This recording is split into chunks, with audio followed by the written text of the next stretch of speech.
Happy Wednesday. I'm so happy to see you. I'm happy to be here. And it feels good to wake up another day and see the beautiful sun shining. Yes, because here in South Carolina hasn't been much sunshine. But guess what? I'm excited to enjoy it. Yes, yes, yes. So let us go ahead and get started. Let me tell you, thank you for everyone that's going to catch this live with me. And thank you to everyone that comes back and watches later on the replay. I appreciate you. I am grateful for you. And here's another episode of something that's going to be very beautiful for you to take back to your life and use it. Now, when you use these tricks, these hacks, tips, and tools that I share with you, let me know in the comments how effective they've been for you. Let me know what you guys would like to hear about. Ask questions to the coach. Let me know what questions I can answer for you. And as always, thank you for your time, your good energy, and your support. Now, today's episode, we are going to get into, does anybody out there overthink? Let's see. Yeah, does anybody out there ever overthink? I know I do. It's nowhere near as bad as it used to be. But let me tell you, when I'm talking about overthinking, I'm talking about you get one conversation stuck in your head. You get one argument stuck in your head. Or you are just so caught off guard you can't help but replaying this energy or replaying this thought or conversation you've had over and over. Almost to the point where you make yourself sick. Can't sleep because you're trying to replay and work out a different ending, or if you're someone that is trying to play out all the different scenarios on a way a situation can possibly go. Either way, if your energy is being hijacked, if your peace of mind is being hijacked, well, I have this little known hack that is a total game changer for overthinkers. All right. Now, before I get into it, I'm going to tell you why this hack is really effective, and it's so simple and easy to use. You don't even have to pay for it. So not only am I going to give you a great tool, I'm going to give it to you for free. All right, so here we go. The reason why this energy hack is so wonderful for overthinkers is because, one, it creates space. Now, what do you mean by that, Shanita? Okay, creating space means that you've allowed yourself to take a deep breath, to move those intrusive thoughts to the side, and now you can better focus. You can really focus on the things that matter. Focus on the things that actually bring you some peace of mind, some joy, and some relief. So you want to create space with this hack. The second thing you can do is that it relieves the anxiety. Oh my goodness.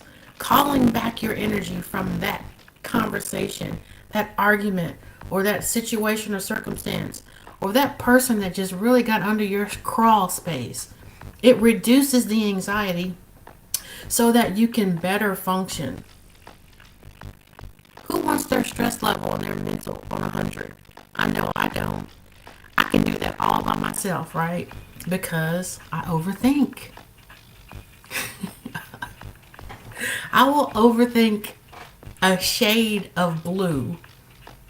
I know it's crazy, but that typically happens with us empaths and highly sensitive people. And the number one reason that's so true is because we process things deeper. We notice details that the average human being doesn't even begin to notice. We pick up on those things, and because we pick up on more than the normal, oh my goodness, we're going to deal with more than the normal. So not only does it help us create space, but this hack also helps us to reduce anxiety. Now here's the role. The number one reason, in my opinion, that this hack is amazing is that it gives you back control over your life. It gives you control back over your thoughts. how you feel, your reaction or non-action, you in that moment are way more empowered to handle what's coming at you. So the three top reasons that this hack is amazing is that it creates space, it reduces anxiety, and it gives you control.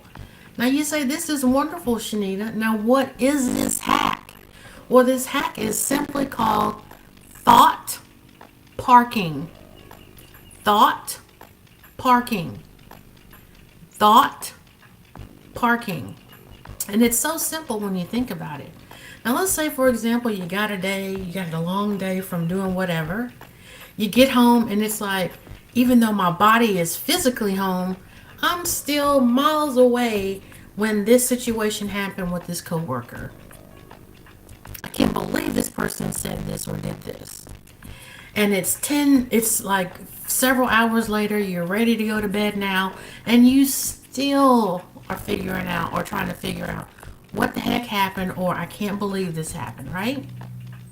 So what you do with thought parking is you take that encounter, you take that thought, and you say, look, I'm not going to solve this. This is not going anywhere.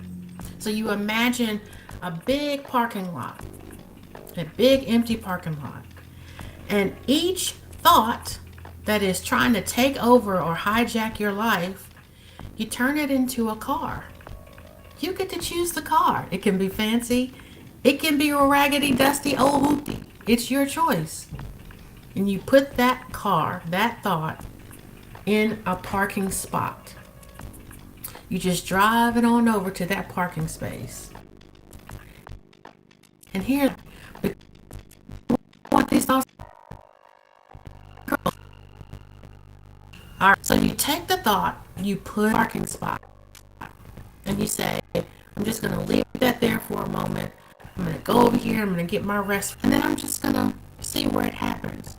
Now, after a week, you look over, and either you park it in the parking space, or you have it written down somewhere. If you are someone that likes to journal, if you don't like the parking analogy, write it down. Make the book your parking space and put all these thoughts into your parking space. And after a week, go back to it. Read it. Is this something that I need to pick back up and address? Or were these just thoughts in the moment that were taking over, and since I gave it a place to go, they're fine to stay right there? This, my friends, is called thought parking, where you take these intrusive thoughts and you park them in a nice, neat parking space. Or for my awesome journal people out there, you have a book, a journal book. And it's your big, beautiful parking space. And you write down, you pin all of these thoughts that you're having. And you leave it alone, you come back and you see what happens. Do I need to pick this back up or not? But what you're doing is you're acknowledging the impact that this situation is having on you. And instead of trying to gaslight yourself or discount what's going on, you say, let me put this down. Let me write this out. And then I'll come back to this later. But for now, I need a break. This is what we call reclaiming your energy. Because you're not denying what's happening and what you're experiencing, but you're saying, okay, I'm ready to put this down for now. This is the control portion. This was number 3. It gives you the ability to take back control. And that's what you want to do. Some things are worth our time and attention. Other things are not. But even those things that are worth our time and attention, you can't let them take over your life. You must get a good night's rest. You must be able to function during the day at work if you had a blowout with a coworker. Life sometimes just can't stop because you're experiencing something. But it doesn't mean you have to discount it either, or to dismiss it. And that's where the thought parking comes in. Parking those thoughts in this beautiful vehicle for you to come back to later or not. Or writing them down in your nice journal. Coming back to it and saying, okay, this is where I was earlier.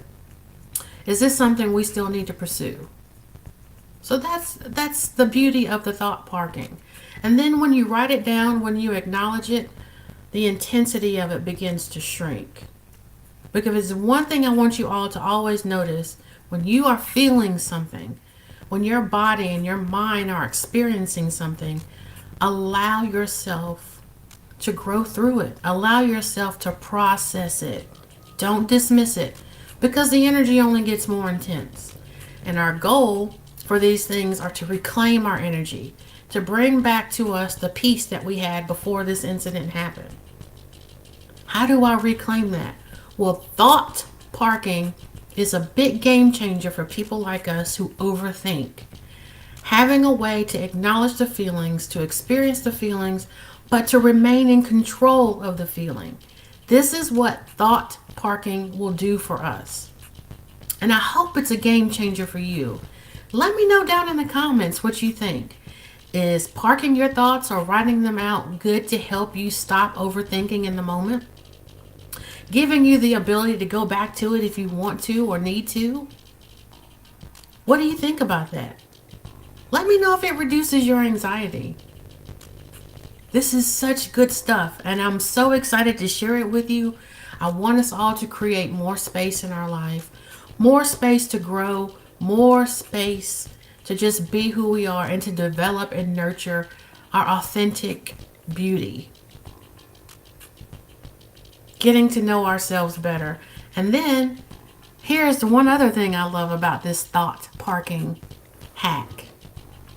It sets a clear boundary, not with you and other people, but it sets a clear boundary within yourself.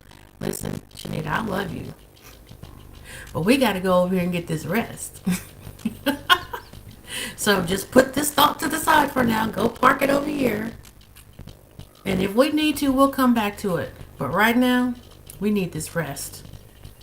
And let me tell you, we are in an era where the sprint is now turning into a marathon.